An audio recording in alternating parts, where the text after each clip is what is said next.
क्या जरूरत थी बोर्ड लाने की? तुम्हारे कारण बाबूजी को दद्दा से माफी मांगना पड़ा और आज ही बोर्ड उठा के लिए आई। अरे लोग क्या कहेंगे? कल हरजाना वसूल करके लाई है और आज सामान। हम मांगने थोड़ी ना गए थे, वही हमको आकर दिए बच्चों को पढ़ाने के लिए, और हमको जरूरत भी था उसका। और विश्वास नहीं तो कमलेश पूछ लो। देख फुलिया, हम कह देते हैं ये बच्चों के पढ़ाने का ड्रामा तक ठीक है, लेन देन होगा ना तो कह देते हैं ये हमसे बर्दाश्त नहीं होगा। एक बार बाबूजी दद्दा के घर जाकर के माफी मांग चुके हैं।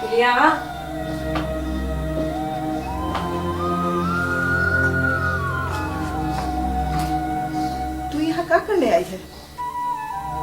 जरा समझाती काहे नहीं अपने दोस्त को? हरजाना और सामान वसूलती चल रही है,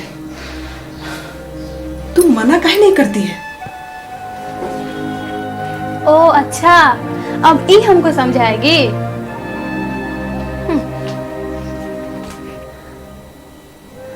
देख रहे हो चाची, क्या हम उसको समझाएं? बताओ। हाँ, ज्यादा पढ़ लिख गई है ना, उसको कौन समझाए? कुलिया,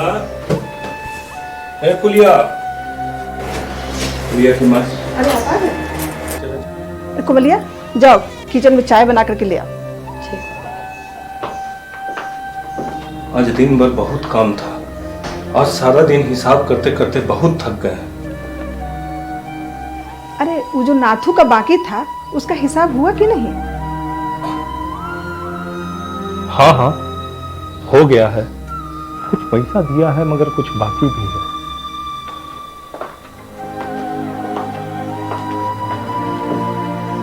कोमल बेटा, तुम चाय बनाई हो और फुलिया कहाँ है? दिखाई नहीं दे रही है।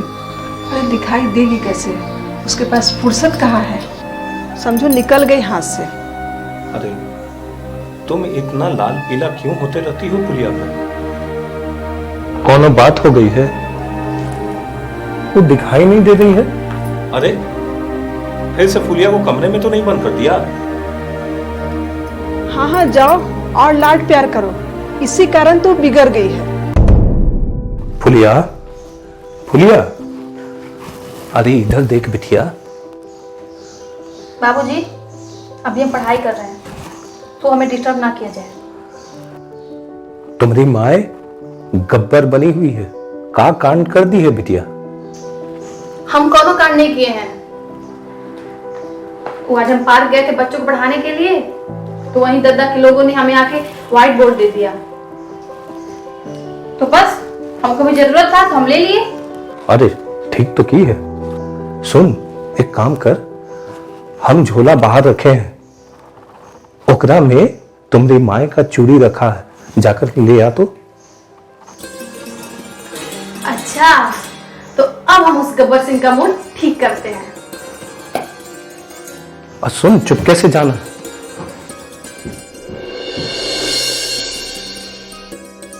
हीरो विलन में दोस्ती हो गई और मेरा क्या होगा रे कालिया? मेरी भी चाय ठंडी हो गई।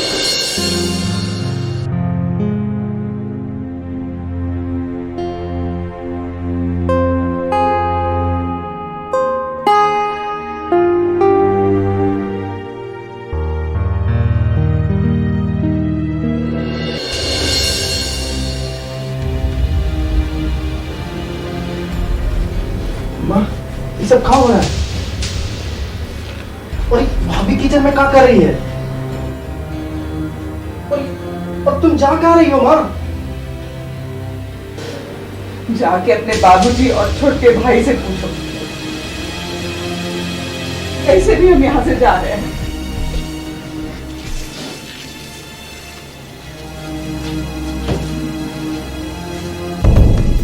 आखिर चल क्या रहा है इस घर में?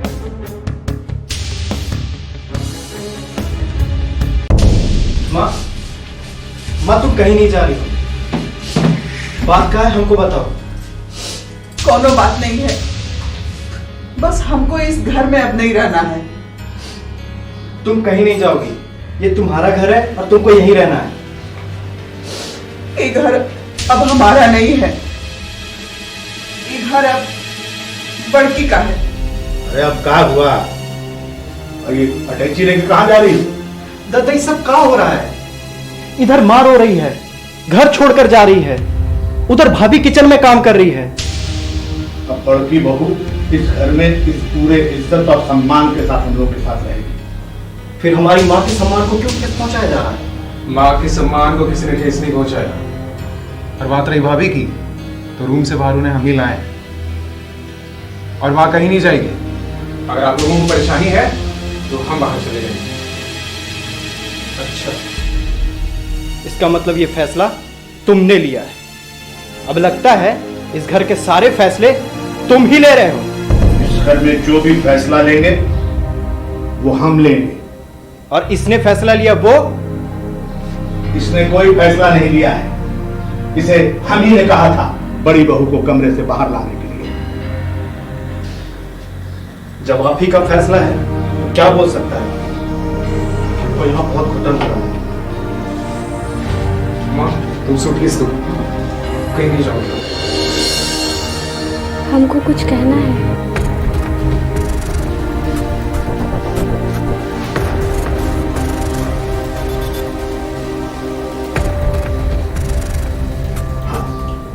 बोलो बहू, क्या बात है?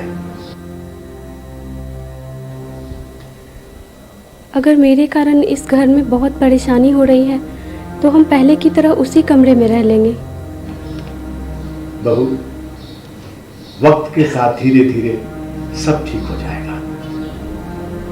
दरअसल राघव की माँ थोड़ी पुराने ख्यालात की है, इसलिए थोड़ा ज्यादा सोचती है, लेकिन कुछ दिन बाद उसका गुस्सा अपने आप शांत हो जाएगा।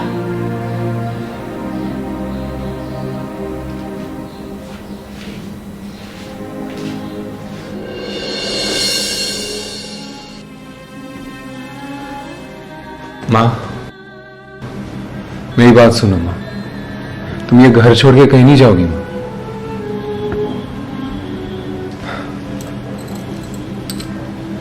तुम्हें मेरी कसम है माँ। एक बात तो हमको पता चल गया कि तुम अब बहुत बड़े हो गए हो।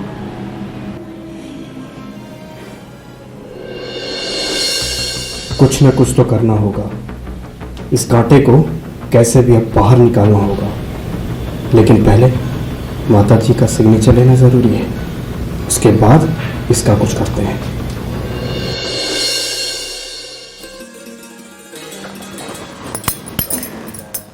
अरे बाल कितने रूखे होते जा रहे हैं, बाल पर ध्यान काहे नहीं देती है? खाली पढ़ाई पढ़ाई पढ़ाई बस। माँ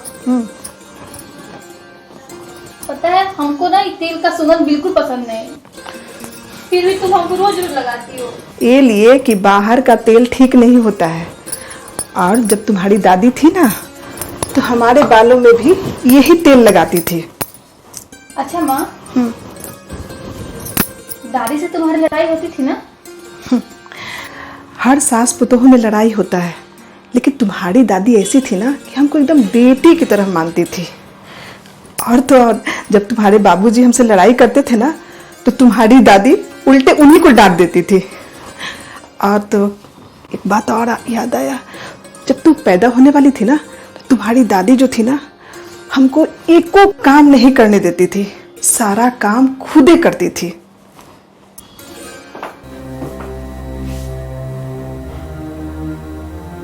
अरे तुमको क्या हुआ?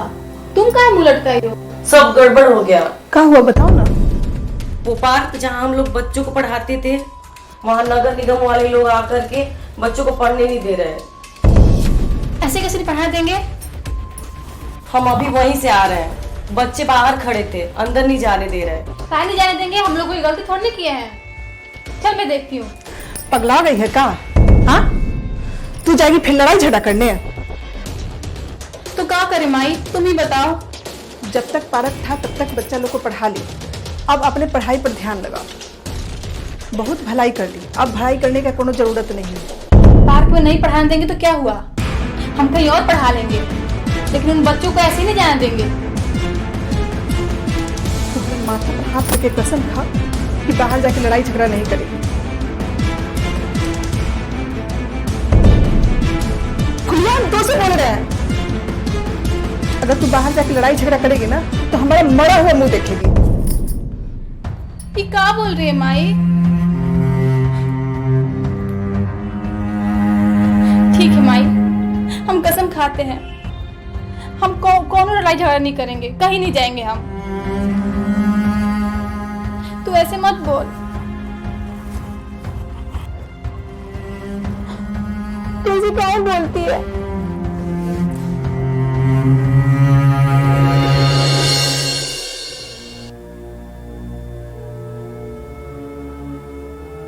कुछ भी कहिए किशन बाबू, भाभी को एक कमरे से बाहर निकाल करके आप बहुत अच्छा किए, हमको बड़ा अच्छा लगा। लेकिन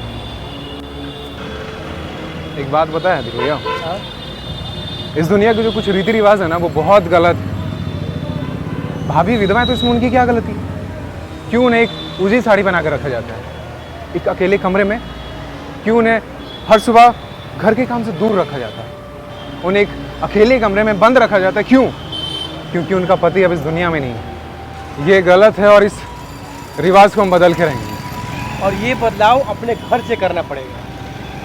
वैसे दादा तो समझ ही गए हैं, बस माता जी और राघव भैया को समझना होगा। हाँ, समझना तो पड़ेगा। अच्छा, ये मुंशी जी के बारे में कुछ पता चला? हम तो मुंशी जी के बारे में भूल ही गए थे। बस हम लड़का लोग हैं, फोन करेंगे, एक फोन करेंगे और पता लगा लेगा। पता लगाइए जरा जल्दी। और इतने देर से घूम रहे हैं, ये साड़ी का दुकान किधर है भाई? साड़ी की दुकान और बगल वाला गलिया में भैया साड़ी की दुकान। चलिए इसमें। हाँ वो है ना बगल वाला। आइए धीरू भैया, इस साड़ी लेने में कोई आइडिया है क्या आपको? छोटे बाबू, साड़ी के मामले में हमारा दिमाग थोड़ा कच्चा है, लेकिन कुछ न कुछ तो खरीद लेंगे। चलिए हम है ना, हमने कहा वैसा करते रहते हैं। चलिए चलिए।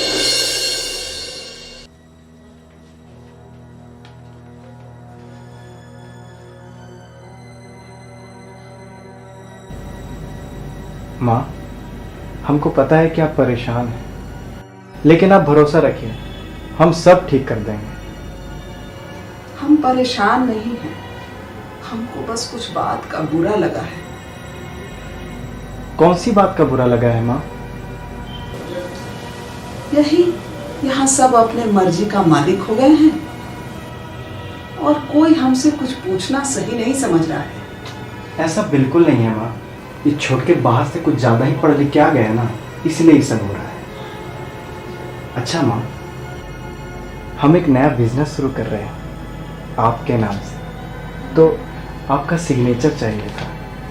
हमरे नाम से ये सब मत करो, हमको ये सब कुछ नहीं बुझाता है। तुम्हारे दादा के रहते हमरे नाम पर ये सब उनको अच्छा नहीं लगेगा। तुम खुद को अलग काहे समझती हो? भाभी बाहर आई तो आपको अच्छा नहीं लगा, इस बात पे दादा ने कोई परवाह नहीं की। और मैं ये बिजनेस शुरू कर रहा हूँ, वो तो अपनी माँ के नाम पर शुरू कर रहा हूँ, तो फिर आप काहे परवाह कर रही हैं कि क्या उनको अच्छा लगता है कि क्या नहीं लगता है? हम उनकी पत्नी हैं और हम अपना धर्म निभा रहे हैं। हम ऐसा कोई काम नहीं करेंगे जिससे उनको ठेस पहुंचे। तुम दादा से पूछ लो, फिर हम सिग्नेचर कर देंगे। हर बात पे उनसे पूछना जरूरी है का? आपका खुद का कोई डिसीजन नहीं है? हम अपना पहला काम शुरू करना चाहते हैं आपके नाम से, तो कहाँ पूछे उनसे?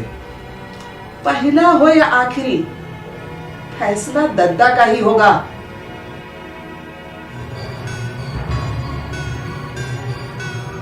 ठीक है माँ, बात करेंगे हम दादा से।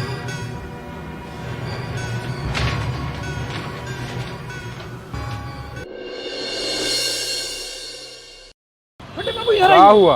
हाउ देखिए कौन आ रहा है। कौन आ रहा है? हाउ देखिए ना, साइकिलों पर कौन आ रहा है, देखिए ना। ये तो फुलिया की दोस्त है ना? हो लगे हाथ पूछ लिया जाए कल वाला गिफ्ट कैसा लगा क्या? चलिए ना, चलिए चलते ही हैं।